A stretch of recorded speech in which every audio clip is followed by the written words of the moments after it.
नमस्कार, आप सभी का स्वागत है मेरे यूट्यूब चैनल एमबीए पाठशाला में। मेरा नाम है प्रखर शुक्ला। तो पिछली बार आपने देखा होगा कि जिस तरह से मैंने पेपर बोट का आपको बारे में उसकी मार्केटिंग स्ट्रैटेजीज़ और उसके प्रोडक्ट के बारे में बताया था, सेम उसी तरह आज पिडलाइट के बारे में बताएँगे। अगर आपने पहला वाला वीडियो नहीं देखा हो तो ज़रूर से जाके उसको आई बटन के लिंक में चेक कर सकते हैं और वहाँ पे आप जाके उसको देख सकते हैं कहीं न कहीं।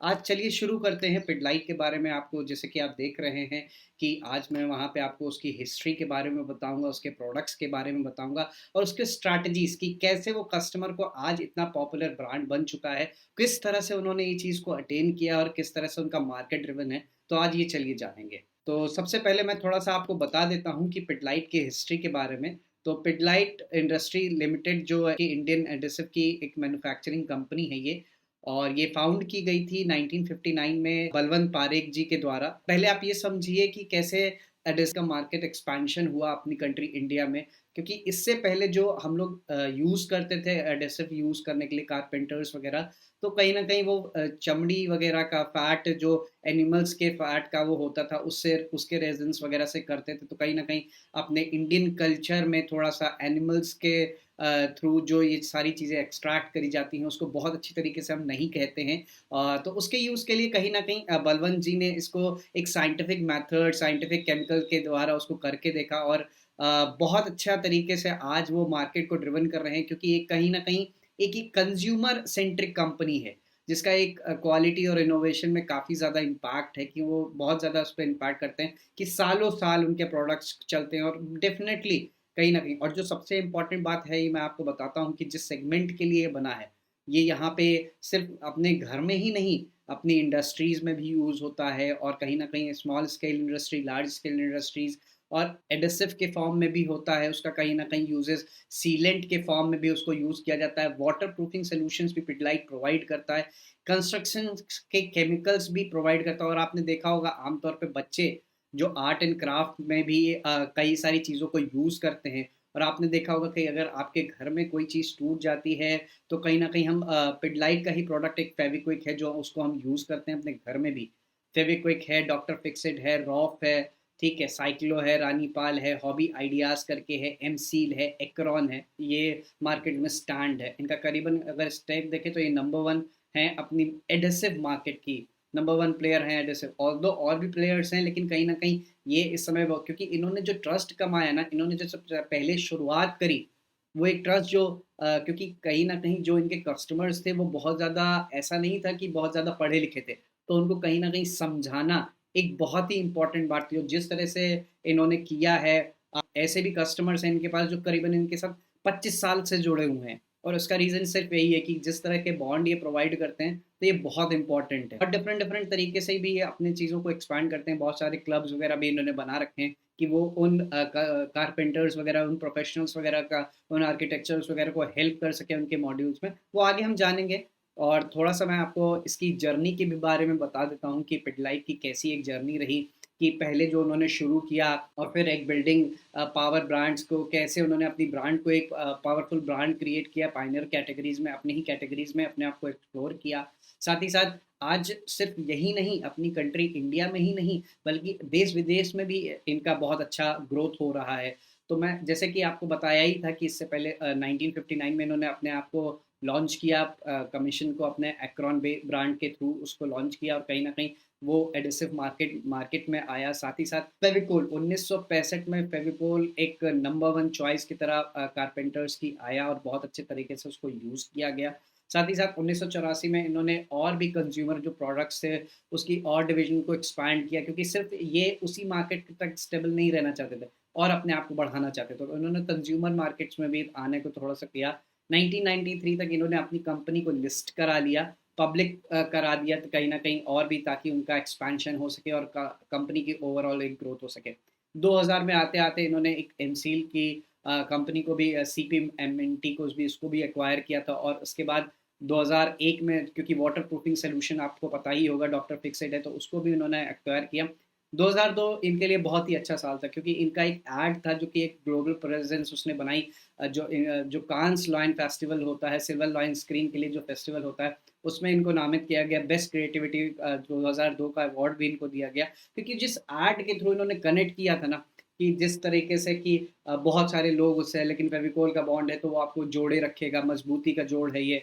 तो कहीं न कहीं इस चीज़ ने बहुत ही अट्रैक्ट किया लोगों को, और साथ ही साथ 2004 में इन्होंने एक कंस्ट्रक्शन की केमिकल जो फर्म थी रॉक को, उसको भी एक्वायर किया, क्योंकि अब कहीं न कहीं इनको बिज़नेस अपना एक्सपैंड करना था। और जैसे कि आप देख ही रहे होंगे कि सिर्फ़ यहीं नहीं, अपनी कंट्री इंडिया में ही नहीं, इन्होंने देश-विदेशों में भी अपनी चीज़ों को एक्सपैंड किया। तो 2005 में इन्होंने एक दुबई बेस्ड एक जुपिटर केमिकल्स को भी, उसको भी एक्वायर किया। साथ ही साथ इन्होंने 2013 में नाइना कंस्ट्रक्शंस को भी, उसको भी एक्वायर किया। एक वाटर प्रूफिंग सॉल्यूशंस है वो प्रोवाइड करते हैं। सिर्फ यही नहीं रुके, ये और भी फ्लोरिंग स्पेस में गए, अपने इंटीरियर्स में गए, जोवेंट के साथ इन्होंने कोलैबोरेशन किया। रिसेंटली अभी इन्होंने वेब बेस्ड इंटीरियर फर्म्स है होमलेन, उसमें भी इन्वेस्ट किया है।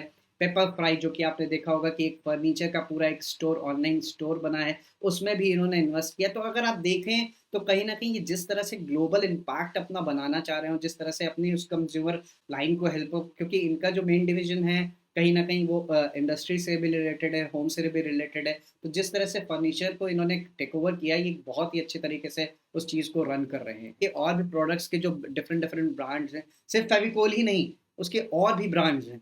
जैसे फेविकोल है, फेविगम है, फेविटाइट है, फेविक्विक है, फेविबॉन्ड है, स्टील ग्रिप है, रानीपाल है, रॉफ है, प्राइम्स है, हॉबी आइडियाज़ है, डीडीएल है। आपने एक 90s में, if you belong to 90s, आपने देखा होगा एक डिस्टेम्पर का ऐड आता था, चूना चूना करके। तो कहीं न कहीं वो डिस्टेम्पर में लगाइए, प्रीमियर डिस्टेम्पर, तो एक स्टिकी वॉल आपका रहेगा, हर जगह से आपको चूना नहीं लगेगा। तो कहीं न कहीं इस तरह से भी बहुत है। और सिर्फ़ उसी में नहीं, एक ब्रांड है इनकी टर्मिनेटर, जो कि दीमक वगैरह को यूज़ होती है, वुड पिन है। जिस तरह से ये चीज़ों को ग्रो कर रहे हैं, काफ़ी बहुत अच्छे तरीके से कर रहे हैं। इनकी जो प्रोडक्ट डायमेंशंस हैं, बहुत अच्छे हैं। रंगीला प्रोडक्ट्स हैं इनके, जो कलरिंग वगैरह में बच्चे यूज़ करते हैं अपने घरों में भी। फैब्रिक कलर्स वगैरह भी सारी doctor Fixit water proofing solutions हैं, जो कि चुटकी में चिपका है। आपने एमसील का एक ऐड भी इनफैक्ट देखा होगा, जो एक फादर होते हैं, वो अपनी विल लिख रहे होते हैं, लेकिन बाय मिस्टेक वो एक ड्रॉप जस्ट चू जाती है, तो उसका ज़ीरो का एक ज़ीरो कट जाता है, तो उसके लिए कोई वैल्यू नहीं रख जाती है। तो कहीं न कहीं जिस तरीके से इन्होंने मार्केट को कैप्चर किया है, ये एक बहुत अच्छी तरीके से अच्छा है। तो ये बहुत जानना ज़रूरी है कि क्या मार्केट है? जिस तरह से जिस चीज़ में हम प्रोडक्ट में डील कर रहे हैं, उस चीज़ का क्या मार्केट है, उसका एडेसिव का क्या मार्केट है, सीलेंट का, तो कहीं न कहीं आप यहाँ से जान सकते हैं कि किस तरह का उसका डाइवर्सिफ़िकेशन मार्केट का भी है, क्योंकि वो ग्रोइंग मार्केट है। अभी 2020 की अगर बात करें तो 3.7 बिलियंस का एडेसिव का मार्केट था।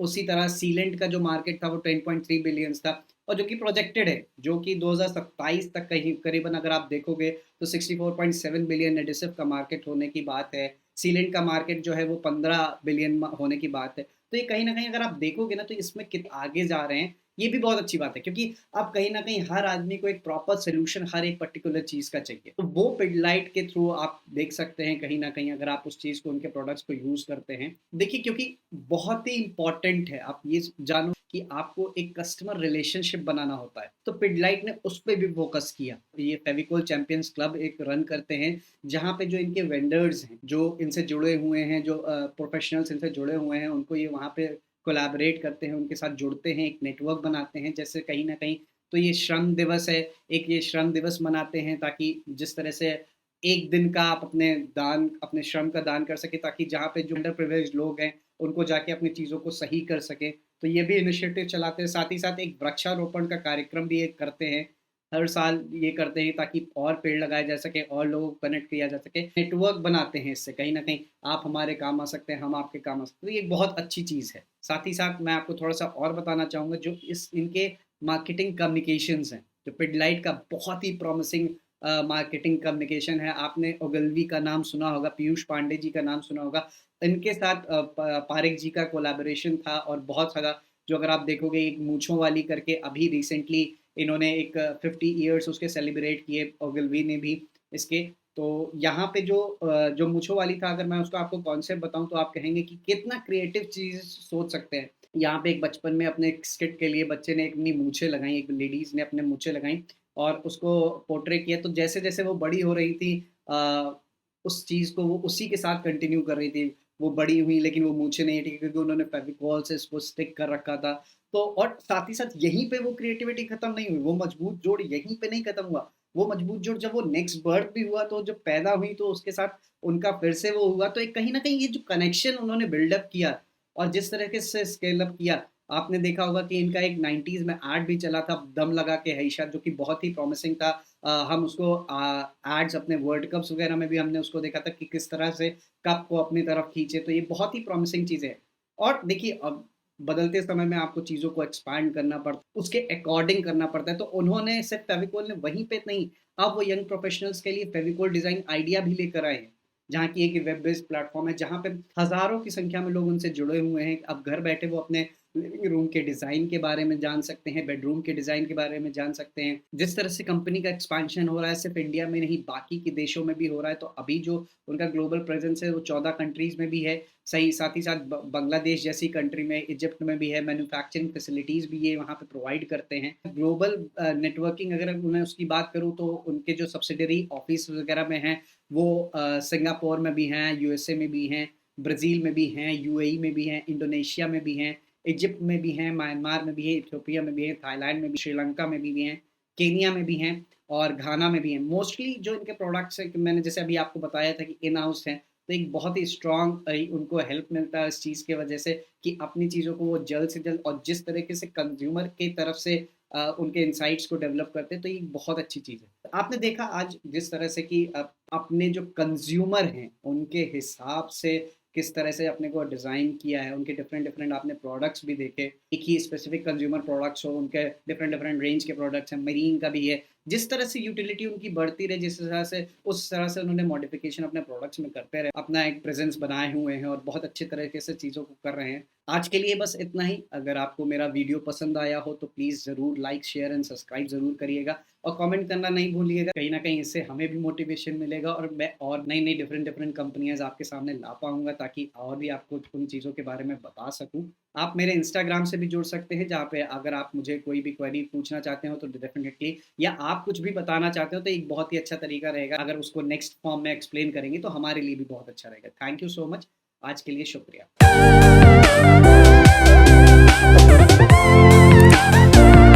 आज की एक सीख है ये कि हमें प्लास्टिक का कम यूज़ करना चाहिए। एक सामान ला रहे हो ग्रोसरी स्टोर से तो एक ही, क्योंकि प्लास्टिक बहुत डिकम्पोज़ होने में बहुत समय लगाता है।